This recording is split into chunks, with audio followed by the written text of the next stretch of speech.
René Guénon, La Grande Triade, chapitre 19, Deus, Homo, Natura.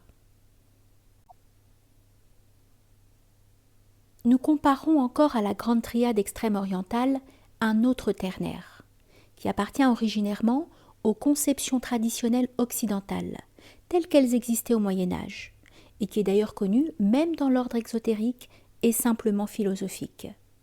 Ce ternaire est celui qui s'énonce habituellement par la formule Deus, Homo, Natura.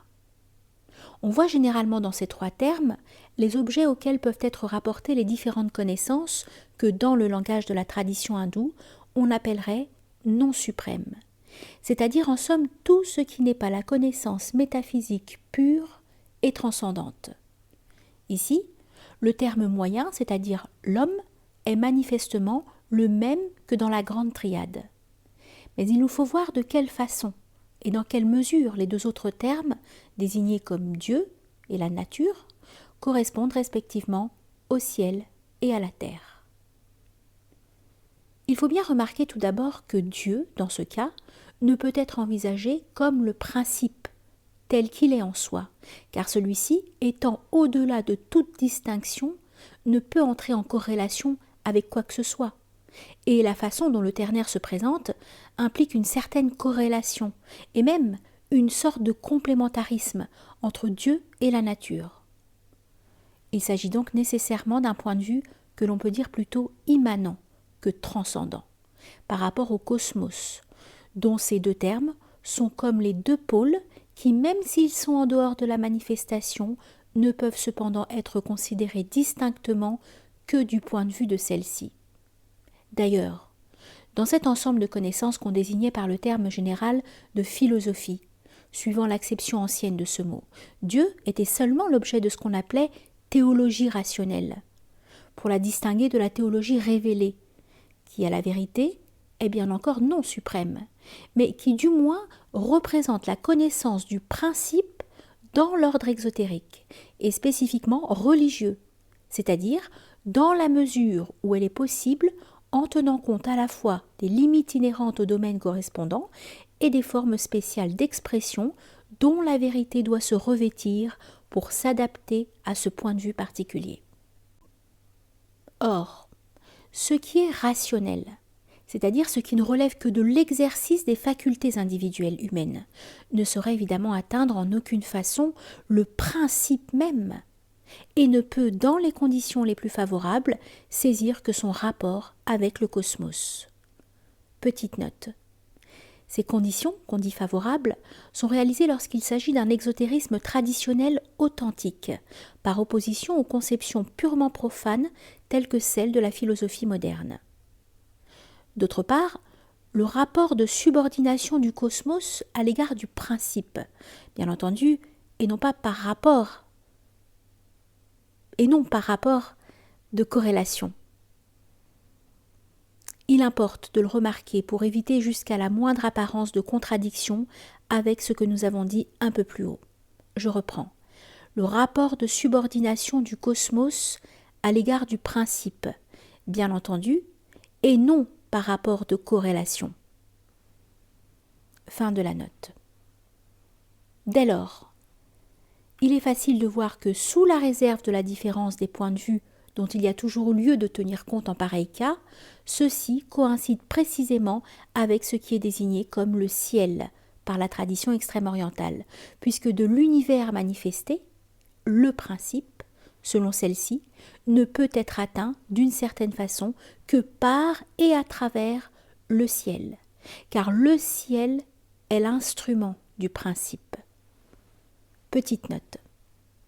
C'est pourquoi, suivant la perspective de la manifestation, le principe apparaît comme le fait du ciel, Tien Ki, ainsi que nous l'avions dit précédemment. Il est assez curieux de noter que les missionnaires chrétiens, lorsqu'ils veulent traduire Dieu en chinois, le rendent toujours soit par Tien, soit par Shang-Ti, le souverain d'en haut, qui est sous une autre dénomination la même chose que le ciel.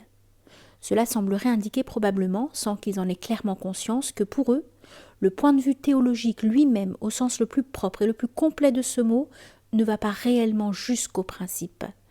Ils ont d'ailleurs sans doute tort en cela, mais en tout cas, ils montrent par là les limitations effectives de leur propre mentalité et leur incapacité à distinguer les différents sens que le mot Dieu peut avoir dans les langues occidentales, à défaut de termes plus précis comme ceux qui existent dans les traditions orientales. Au sujet du Shangti, nous citerons ce texte.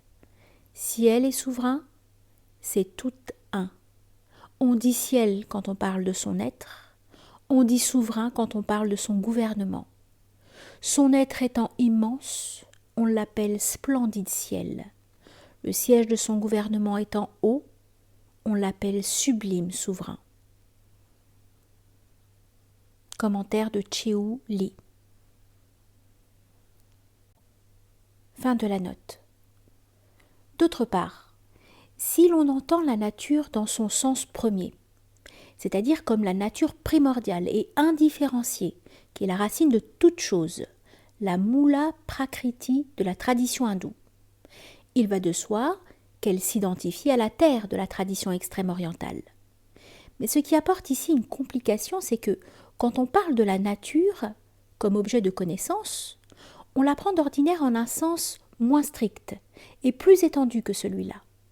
Et on y rapporte l'étude de tout ce qu'on peut appeler la nature manifestée, c'est-à-dire de tout ce qui constitue l'ensemble même du milieu cosmique tout entier. Petite note. L'emploi du même mot nature dans les deux sens, dans les langues occidentales, tout en étant d'ailleurs inévitable, n'est pas sans produire certaines confusions.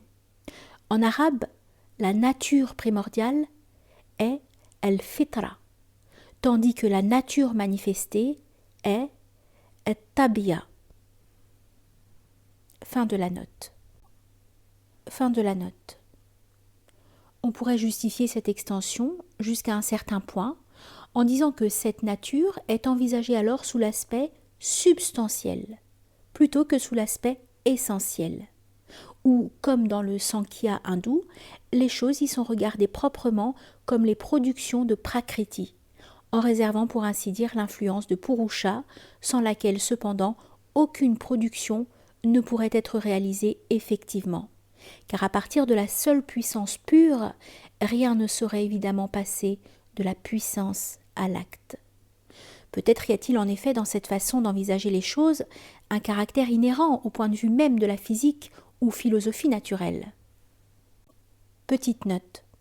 Nous prenons ici le mot physique au sens ancien et étymologique de science de la nature en général, mais en anglais l'expression natural philosophy, qui en était originairement synonyme, a servi longtemps dans les temps modernes, et au moins jusqu'à Newton, à désigner même la physique au sens restreint et spécialisé où on l'entend d'ordinaire à notre époque.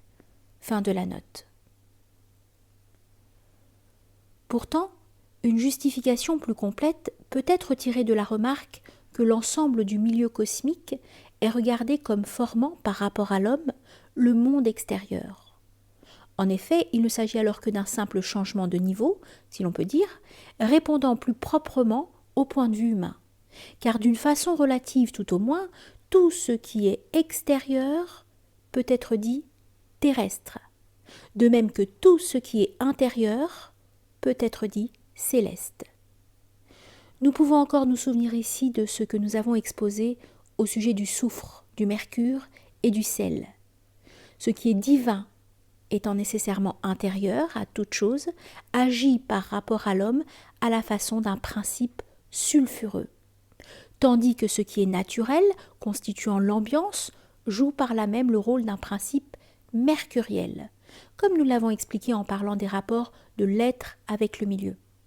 Et l'homme, produit du divin et de la nature tout à la fois, se trouve situé ainsi, comme le sel, à la limite commune de cet intérieur et de cet extérieur, c'est-à-dire, en d'autres termes, au point où se rencontrent et s'équilibrent les influences célestes et les influences terrestres. Petite note, naturellement, Ces considérations qui relèvent proprement de l'hermétisme vont beaucoup plus loin que la simple philosophie exotérique. Mais c'est que celle-ci a en effet besoin, par là même qu'elle n'est qu'exotérique, d'être justifiée par quelque chose qui la dépasse. Fin de la note. Dieu et la nature, envisagés ainsi comme corrélatifs ou comme complémentaires.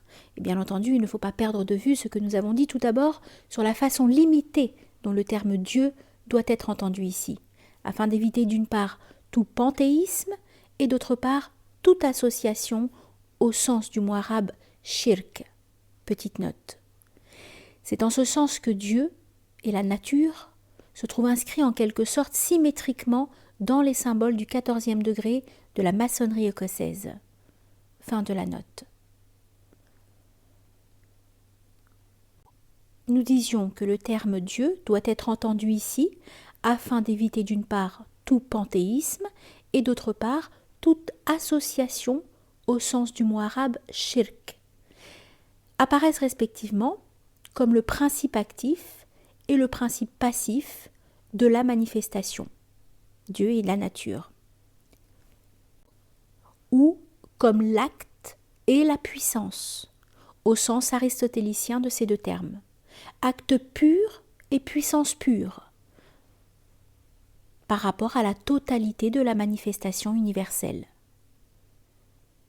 Petite note, on voit par là que la définition bien connue de Dieu comme acte pur s'applique en réalité non pas à l'être, comme certains le croient, mais seulement au pôle actif de la manifestation. En termes extrêmes orientaux, on dirait qu'elle se rapporte à Tien et non à Taiki. Fin de la note. Nous disions acte pur et puissance pure par rapport à la totalité de la manifestation universelle, acte relatif et puissance relative à tout autre niveau plus déterminé et plus restreint que celui-là, c'est-à-dire toujours en somme essence et substance, dans les différentes acceptions que nous avons expliquées en maintes occasions. Pour marquer ce caractère respectivement actif et passif, on emploie aussi, d'une façon équivalente, les expressions de natura naturans et natura naturata. Petite note. Les historiens de la philosophie ont assez généralement l'habitude d'attribuer ces expressions à Spinoza. Mais c'est là une erreur, car s'il est vrai que celui-ci les a employées en effet, en les accommodant d'ailleurs à ses conceptions particulières, il n'en est certes pas l'auteur, et elle remonte beaucoup plus loin en réalité. Quand on parle de natura, sans spécifier autrement, c'est presque toujours de la natura naturata qu'il s'agit, bien que parfois ce terme puisse aussi comprendre à la fois la natura naturans et la natura naturata. Dans ce dernier cas, il n'a pas de corrélatif, car il n'y a hors de lui que le principe d'une part et la manifestation de l'autre, tandis que dans le premier cas, c'est proprement la natura du ternaire que nous venons d'envisager. Fin de la note.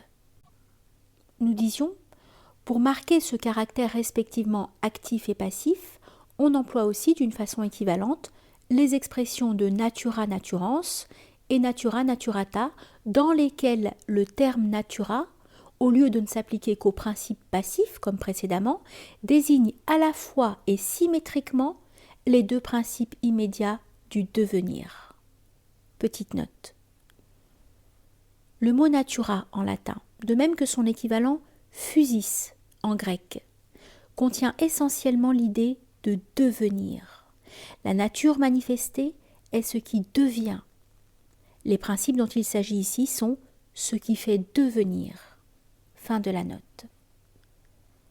Ici encore, nous rejoignons la tradition extrême orientale, suivant laquelle c'est par le yang et le yin, donc par le ciel et la terre, que tous les êtres sont modifiés. Et dans le monde manifesté, la révolution des deux principes yin et yang, correspondant aux actions et réactions réciproques des influences célestes et terrestres, gouverne toute chose. Petite note. Voir citation de Li Tzu. Les deux modalités de l'être, yin-yang, s'étant différenciées dans l'être primordial, tai-ki. leur révolution commença et la modification cosmique s'ensuivit. L'apogée du yin condensé dans la Terre, c'est la passivité tranquille. L'apogée du yang condensé dans le ciel, c'est l'activité féconde. La passivité de la Terre s'offrant au ciel, l'activité du ciel s'exerçant sur la Terre, des deux naquirent tous les êtres. Force invisible, l'action et la réaction du binôme ciel-terre produit toute modification. Commencement et cessation, plénitude et vie, révolution astronomique, cycle temporel, phase du soleil, les saisons, et de la lune, tout cela est produit par cette cause unique que personne ne voit, mais qui fonctionne toujours.